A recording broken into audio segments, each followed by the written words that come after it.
Every single choice you make with money, no matter how small, is like laying down a brick on the road that will eventually carry you forward into the future.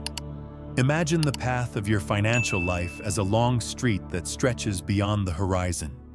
Each purchase, each loan you sign, each investment you commit to, each budget you create or ignore, these are the bricks. Some are solid and strong, able to bear the weight of everything else you build. Others may be cracked, unstable, or misplaced, and one day you may stumble upon them. Picture a man named Daniel. At 28, Daniel received his first real promotion, the kind of job upgrade that came with not only a new title but a comfortable bump in salary. For the first time, he felt free to reward himself. He bought a car that was far more luxurious than he needed. He moved into an apartment where the rent consumed nearly half of his monthly pay. He took his girlfriend on expensive weekend trips. For a while, Daniel felt he was finally living the life he deserved. Yet, within 2 years, the story changed. An unexpected economic downturn shook his company, and his once secure job disappeared overnight. The car payments and the rent remained, but the salary was gone. Daniel found himself staring at bills that seemed to multiply by the day. He had made decisions that brought temporary joy, but left his financial road crumbling under his feet. Now contrast Daniel's story with that of Maria. She too had started with a modest salary and later received her promotion. But instead of moving into a bigger apartment, she stayed where she was. Instead of buying a luxury car, she drove her old vehicle for another 2 years while saving for the down payment on a home. Maria's friends often teased her for being too cautious, for not living in the moment. Yet when the same downturn hit her company, Maria was ready. She had 6 months of living expenses saved. She had invested steadily in low-cost index funds. She was not immune to stress, but she had bricks in place that carried her steadily forward. These two stories reveal a truth that echoes louder with each passing year. The quality of your financial tomorrow depends entirely on the wisdom, or lack thereof, in the decisions you make today. And here's a question you must carry with you as we begin this journey together. Are you certain that the financial decision you made yesterday won't cause regret tomorrow? Before we go deeper, let me pause for a moment to speak directly to you. You're here, listening to this audiobook, because you want to shape a more secure and prosperous financial future. I want you to take a moment and let me know in the comments below this video where in the world you're listening from and what time it is for you right now. We're building not just an audience, but a community. People from every corner of the globe who are ready to master their financial decisions together.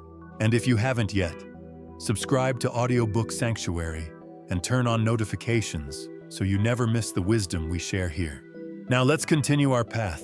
Money decisions don't announce themselves as life-changing. They often slip into our lives quietly, disguised as ordinary moments. Standing in a store, scrolling on a shopping app, listening to a friend's enthusiastic pitch about the latest investment trend. Rarely do we stop to weigh these decisions the way we should. And yet, these are the very moments that will one day determine whether your road is paved with stability or riddled with cracks. Think about the small choices. Buying that brand new phone on a 12-month installment plan, even when your current phone still works perfectly. On the surface, it seems harmless. After all, everyone does it. But imagine repeating this cycle every year, always tethered to another monthly payment. Over 10 years, that habit could cost you thousands of dollars you could have invested or saved. What looked like a minor choice today quietly grows into a major obstacle tomorrow. Or consider the decision to take on debt casually. Many people convince themselves, I can handle this credit card balance. I'll pay it off next month. But interest compounds like a silent thief in the night. That 1 month stretches into 6, into 12, into years. What started as a purchase worth a few $100s balloons into thousands. And each monthly payment steals not just money, but also freedom. The truth is, most people stumble financially, not because they are incapable of earning, but because they underestimate the power of their choices. Wealth is not built by chance. It is built by discipline. One decision layered upon another, day after day, year after year. Let's return to Daniel for a moment. If, instead of stretching his budget to live beyond his means, he had chosen to live within it and set aside just 10% of his income consistently, even in those early years, he would have had a cushion large enough to weather the storm. He did not fail because of the downturn. He failed because the road he had built was too fragile to withstand the weight of reality. And Maria? Her success wasn't about luck or brilliance. It was about intentional choices. She accepted short-term discomfort, driving an old car, delaying gratification in exchange for long-term security. When the downturn struck, she did not panic, because she had built a road strong enough to support her journey.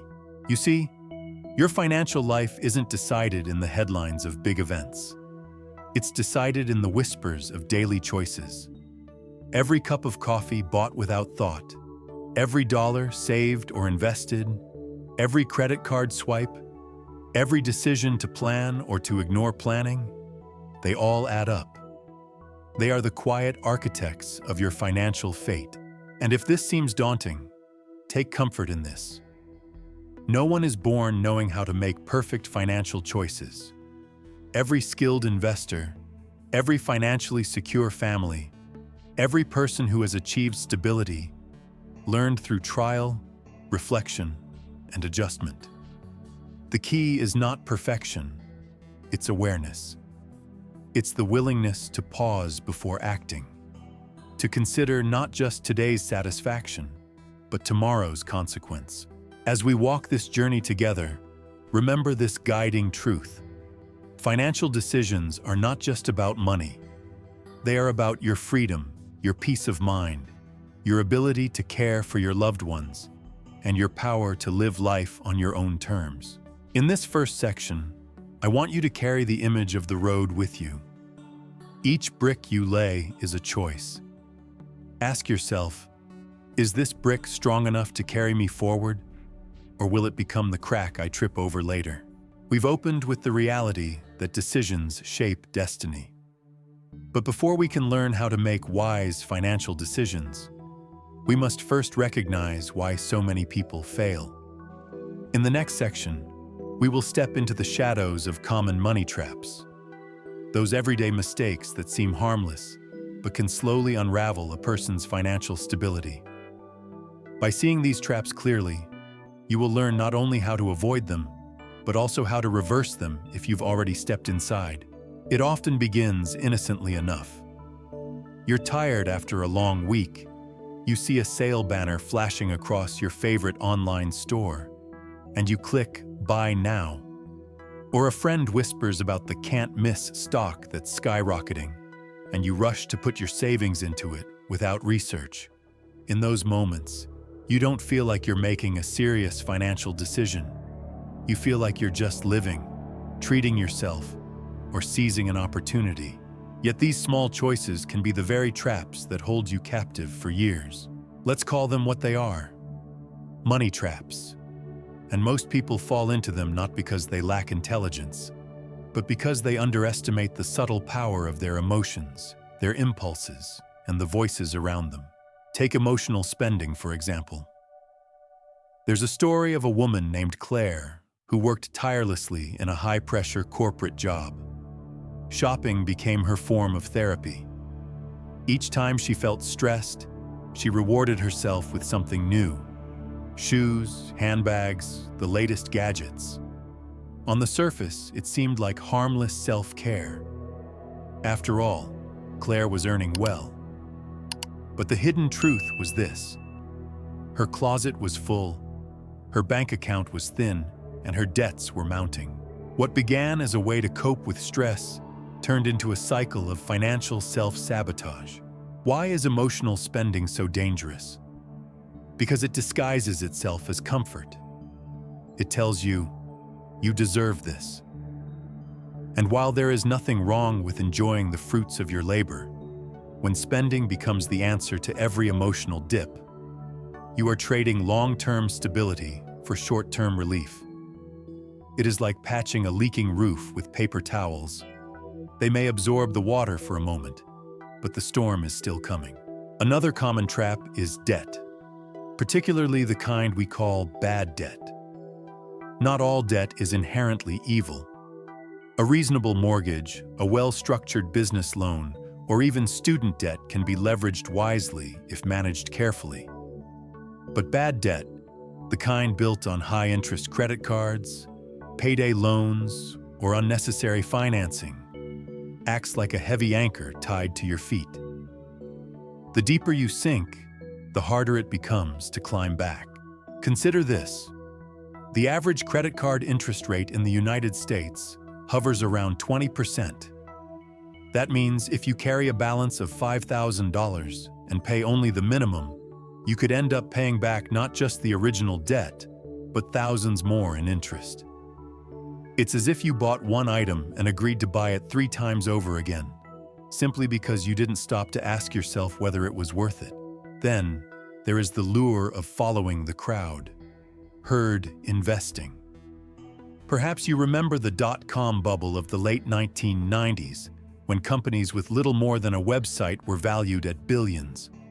Or more recently, the sudden rush into cryptocurrencies, meme stocks, or speculative real estate projects. Each time, the story is the same. Friends, neighbors, colleagues all say, "Everyone is getting rich. Don't miss out." And in that moment, fear of missing out, FOMO, becomes the loudest voice in your head. Let me tell you about Michael, a man in his mid-40s who had saved steadily for 2 decades. He was disciplined, conservative, and had built a modest but solid retirement account. Then he watched as his co-workers poured money into a speculative investment that promised rapid gains. Against his better judgment, Michael shifted a significant portion of his savings into it. Within months, the bubble burst. Years of careful saving were wiped away in a single impulsive decision to follow the crowd. Why do so many people repeat this mistake, generation after generation? Because we are wired to believe that safety lies in numbers. If everyone else is running in one direction, it feels unnatural to stand still. Yet in finance, the herd is often running straight toward the cliff. These traps, emotional spending, bad debt, and herd investing, share one thing in common. They trade long-term security for short-term comfort or excitement. They appeal to our human instincts, but betray our financial well-being. And here's the sobering truth. Most people never recognize these traps until it's too late. They wake up one day surrounded by credit card statements, unpaid loans, or investments that have evaporated. They ask themselves, how did I get here? But the answer is rarely a single catastrophic decision. It is almost always the accumulation of many small, seemingly harmless choices. Now, it would be easy to hear these stories and feel discouraged. To think, I've already made these mistakes, so perhaps it's too late for me. But let me assure you, it is never too late to turn the tide. The first step is recognition. The second is awareness. The third is discipline. If you've ever caught yourself buying things to soothe an emotion, pause. Ask yourself, is this purchase truly bringing me value, or is it a temporary bandage for something deeper? If you are carrying bad debt, don't drown in guilt. Begin by building a plan to pay it down systematically. Start with the highest interest rates first, even if it means making sacrifices elsewhere. If you've been caught in the cycle of herd investing, Remind yourself that true wealth is built not on speed, but on steadiness. Not on following trends, but on following principles. Let's not forget, even some of the world's greatest investors, like Warren Buffett, built their fortunes by doing the exact opposite of the crowd. He once said, "Be fearful when others are greedy, and greedy when others are fearful." It is a reminder that the herd mentality is rarely the path to wisdom. Think about your own life for a moment. Which of these traps feels most familiar? Have you ever bought something you didn't need just to feel better? Have you carried debt longer than you should have? Have you chased an investment simply because everyone else seemed to be winning? If so, you are not alone.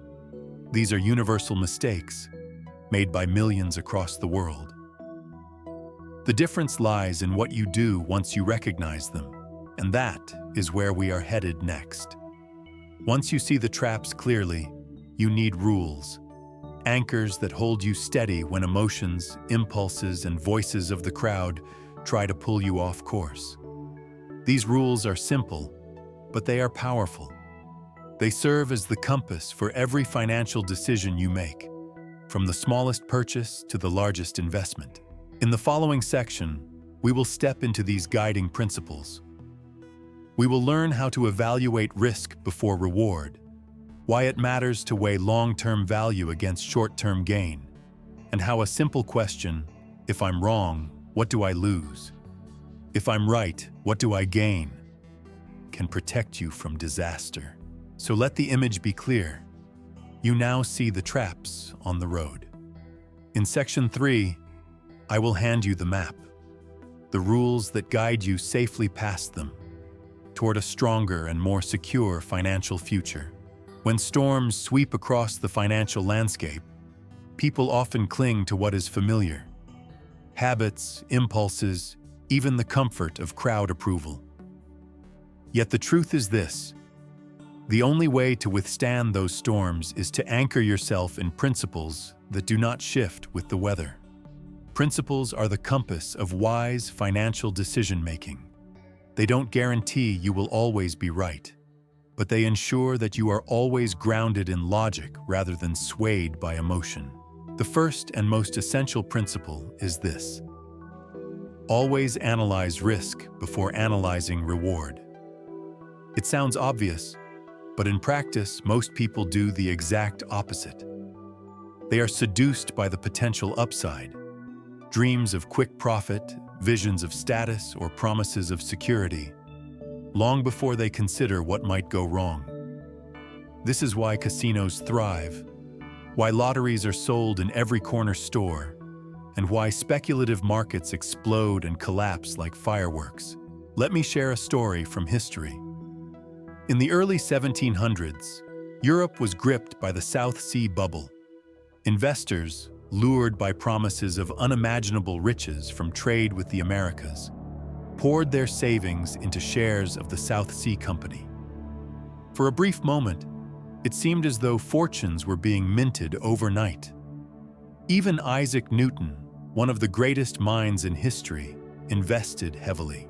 But he realized too late that while the rewards looked dazzling, the risks were enormous and poorly understood. The bubble burst, wiping out thousands of investors.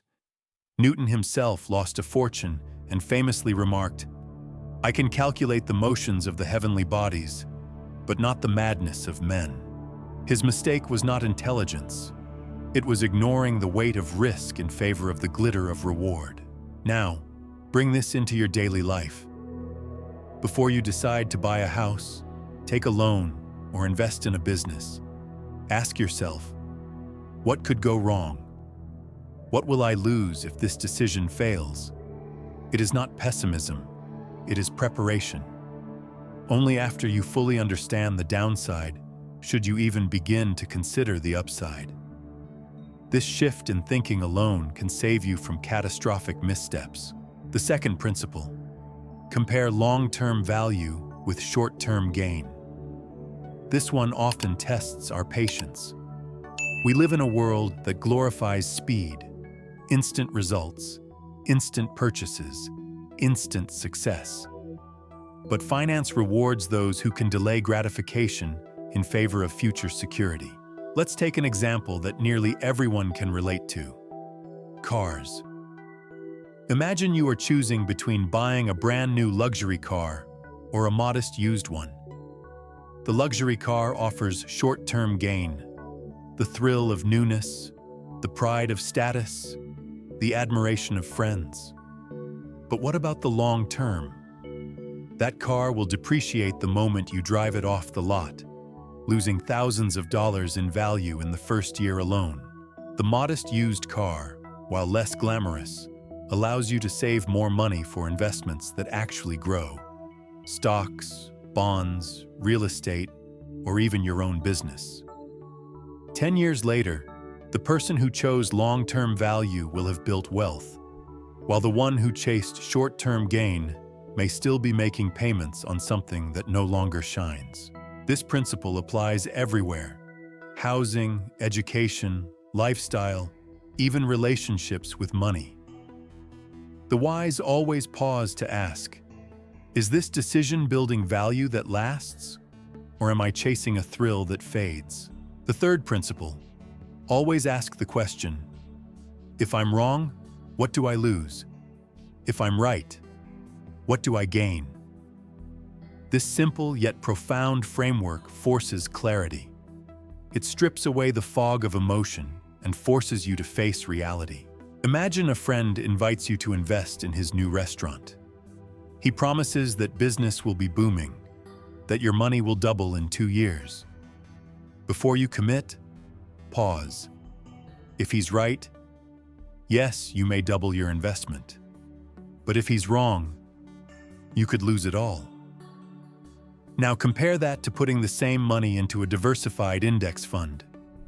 The potential upside may be slower, but the downside risk is far smaller. Which choice would allow you to sleep peacefully at night? This question is not about avoiding all risk, because no growth is possible without some risk. It is about weighing the balance.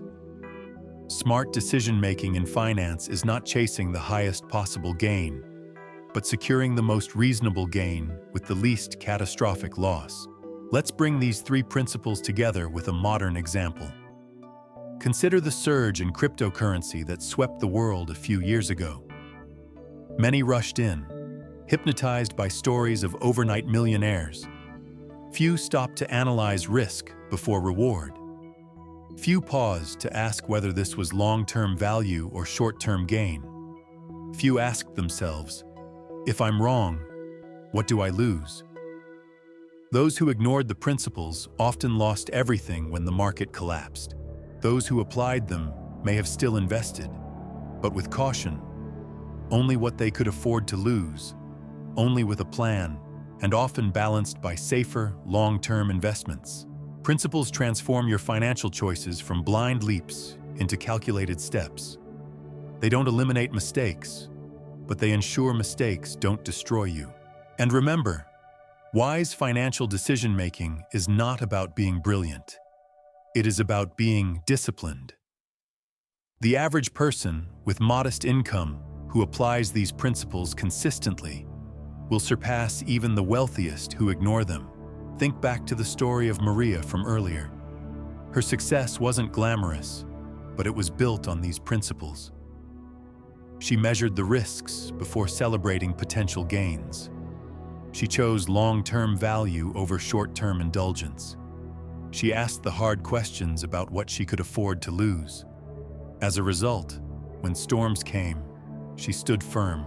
Now pause for a moment and ask yourself, in your own life, do you tend to focus first on the reward or on the risk?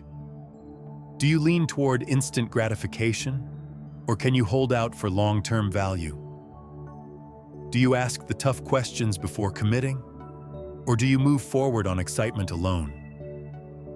The answers may be uncomfortable, but they reveal where your growth begins.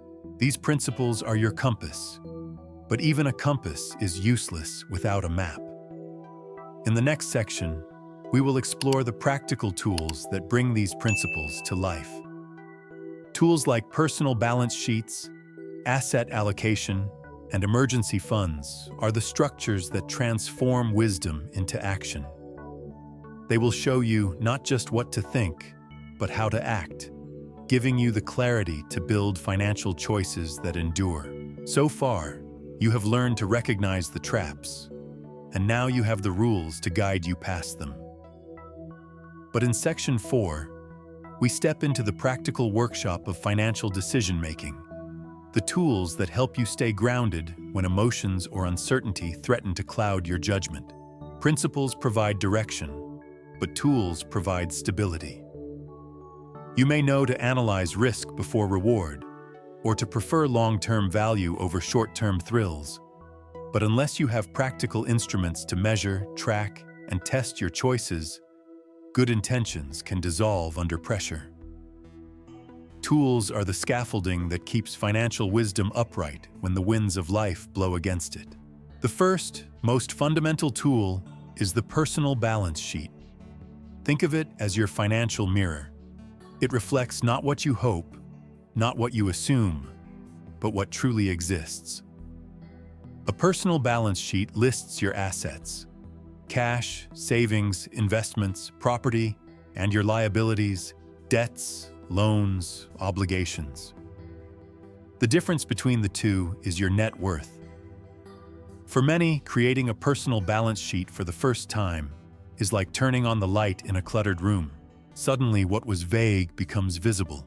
Consider the story of Paul, a mid-level manager who felt he was doing fine financially.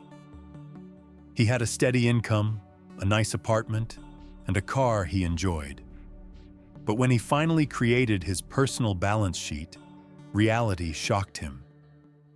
His assets were modest, but his liabilities, credit card balances, car loan, and lingering student debt, far outweighed them. His net worth was not only small, it was negative. That moment of clarity changed everything. Instead of coasting on assumptions, Paul began to focus on reducing liabilities while slowly building assets. Within 5 years, his balance sheet looked entirely different. Why is this tool so powerful? Because you cannot manage what you cannot measure. If you avoid looking at your true financial position, you drift. If you measure it, you gain control. The second essential tool is asset allocation.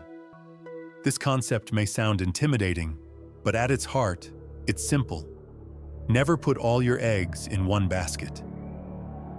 Asset allocation means dividing your money among different categories: stocks, bonds, cash, real estate, so that when one area struggles, another holds steady or grows. Think of it like farming. A wise farmer does not plant only one crop. If drought strikes, that crop may fail. But if he plants a mix, wheat, corn, soy, and fruit trees, something will always survive to sustain him. Asset allocation works the same way. It protects you from the risk of total failure. A vivid example comes from the 2008 financial crisis. Many who invested everything in real estate watched their wealth collapse when the housing market fell. But those who had balanced portfolios, some in stocks, some in bonds, some in cash, faced losses, yes, but not devastation. They were able to recover far more quickly. Even if you are not an investor in Wall Street terms, asset allocation applies to you. Do you keep all your savings in cash? If so, inflation erodes it silently. Do you gamble everything on a single investment trend? Then one market crash could destroy years of effort. Diversification is not exciting, but it is the shield that guards your financial future. The third tool is the emergency fund. This is the unsung hero of financial health. Imagine driving a car without a spare tire. Most days you'll be fine, but the day you hit a nail on a lonely road, you'll wish you had prepared.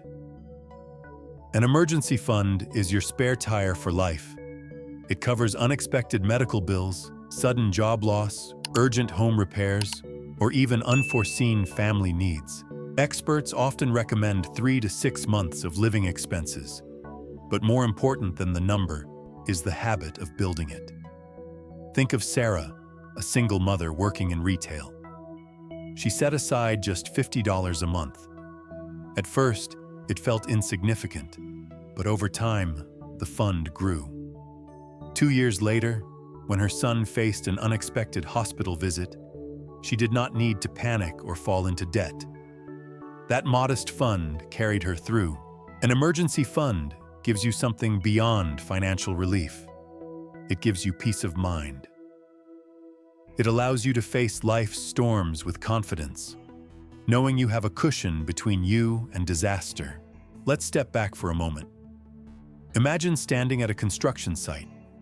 The architect has given you the design, the principles we discussed earlier. Assess risk, value the long term, measure gain versus loss. But now you need the beams, the walls, the foundation. That is what these tools are, the structures that allow your design to become reality. Without a personal balance sheet, you are walking blind. Without asset allocation, you are exposed to unnecessary risk. Without an emergency fund, you are one crisis away from collapse. But with these three in place, you stand on solid ground. It's important to recognize that tools are not glamorous. They don't attract the admiration of friends or spark the thrill of excitement. No one brags at a dinner party about their carefully diversified portfolio or their 6 months of expenses in a savings account. But these are the quiet disciplines that separate those who endure from those who crumble. In fact, some of history's most enduring fortunes were not built on flashy risks, but on steady application of these very tools. Think of Andrew Carnegie, who built a steel empire in the 19th century.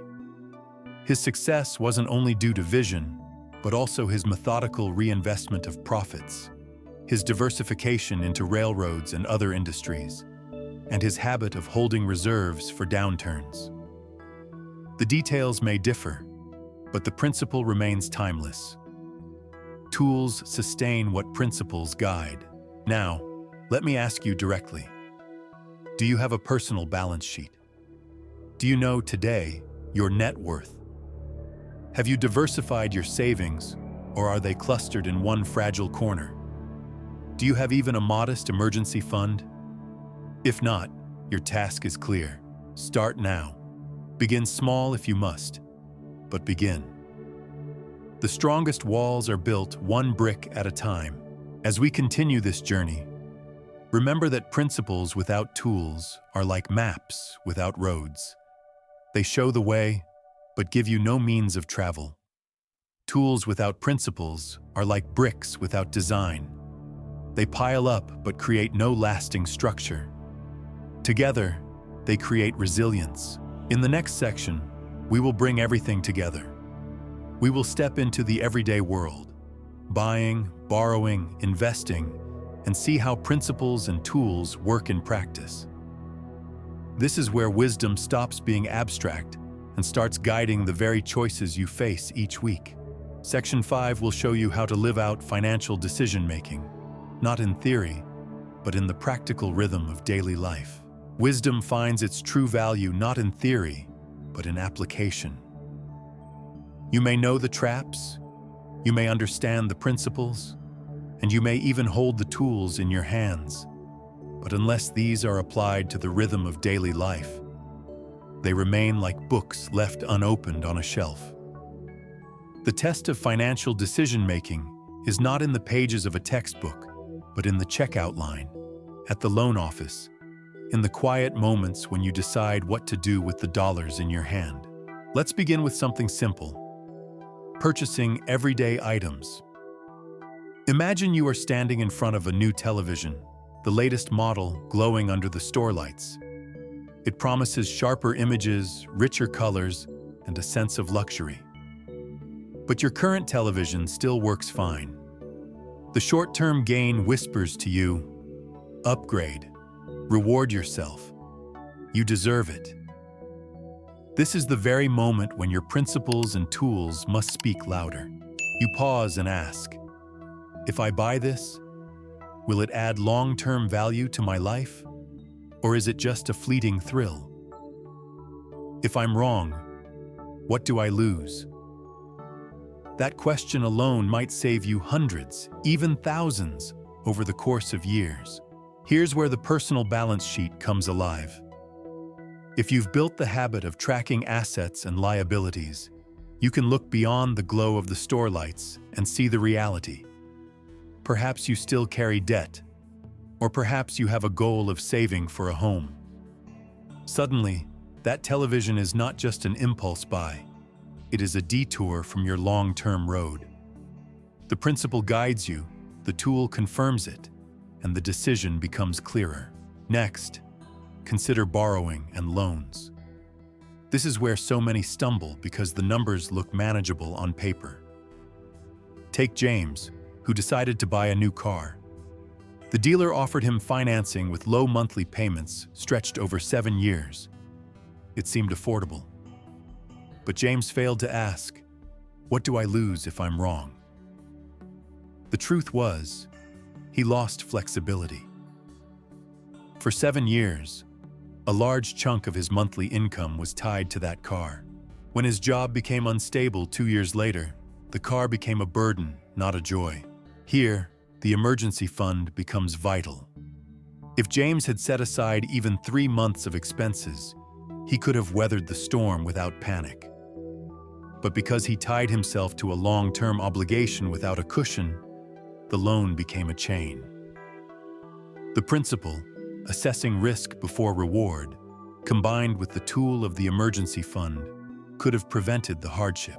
Now let's look at investing, the arena where both fear and greed often drown out wisdom. Consider Emma, who had saved steadily for years. A coworker told her about a promising new tech stock. "Everyone is buying it," he said. Emma felt the pull of the crowd, the fear of missing out. But before acting, she applied the framework.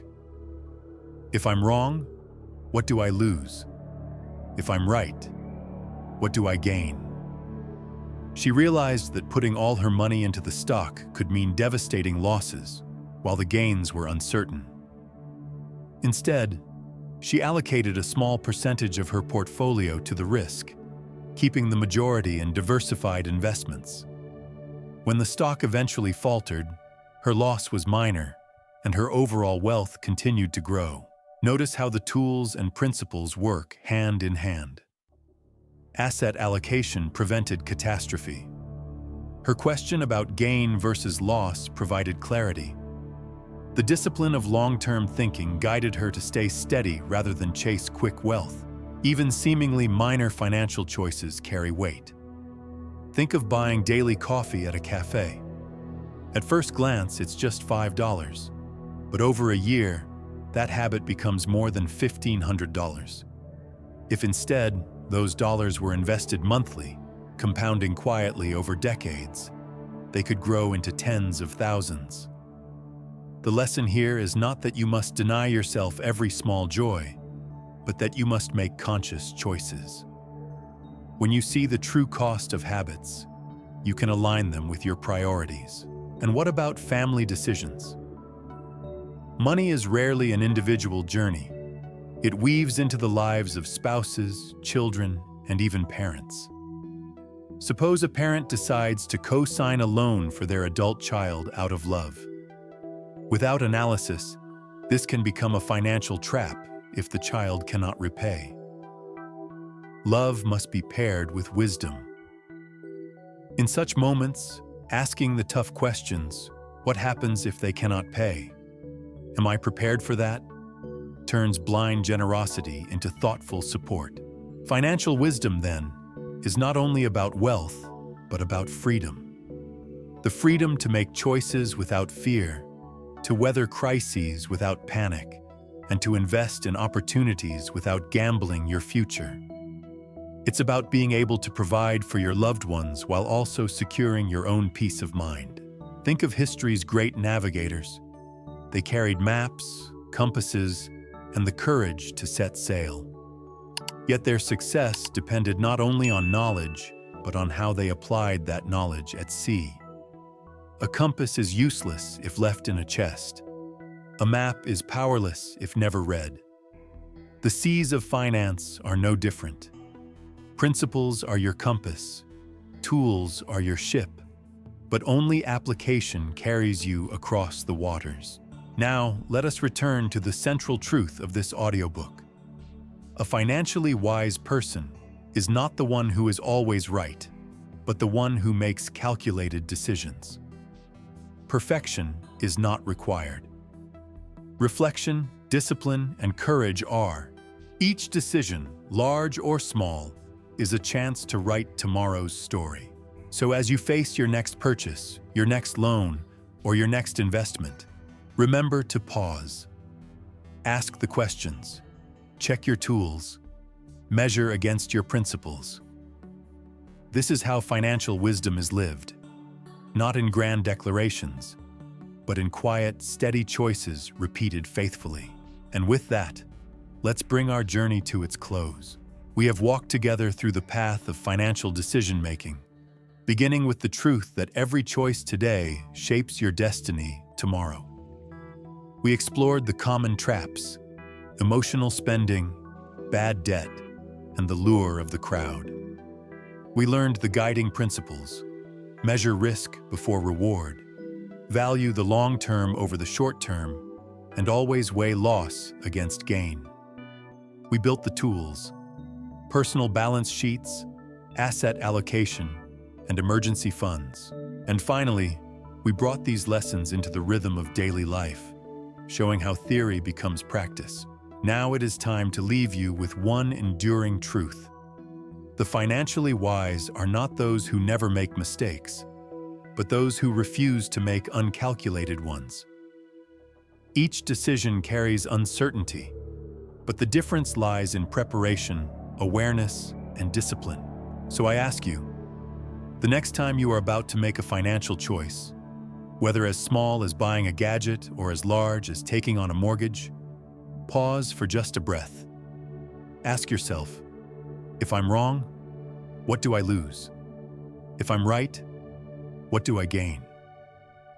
That one question can transform recklessness into responsibility, impulse into insight.